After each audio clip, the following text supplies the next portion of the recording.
યાત્રાધામ અંબાજીથી પ્રારંભ થયેલી સામાજિક સમરસતા યાત્રાનું આજે દાંતીવાડા તાલુકાના ધનિયાવાડા ગામે ભવ્ય સ્વાગત કરવામાં આવ્યું। હિન્દુ એકતાના સંદેશ સાથે નીકળેલી આ 7 દિવસીય યાત્રામાં મોટી સંખ્યામાં સાધુ સંતો અને વિવિધ સમાજના લોકો જોડાયા છે। ધનિયાવાડા ખાતે યાત્રા પહોંચતા ગ્રામજનોએ ઉમળકાભેર તેનું સ્વાગત કર્યું હતું। આ પ્રસંગે ડોક્ટર બાબા સાહેબ આંબેડકરની પ્રતિમાને ફૂલહાર અર્પણ કરી શ્રદ્ધાંજલિ આપવામાં આવી હતી।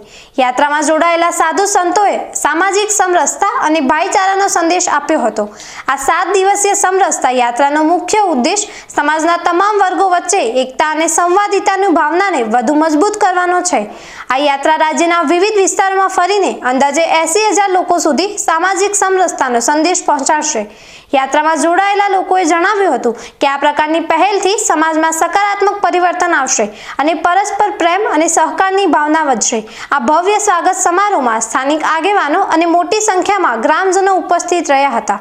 સમગ્ર વાતાવરણ ભક્તિ અને એકતાના રંગે રંગાયેલું જોવા મળ્યું હતું।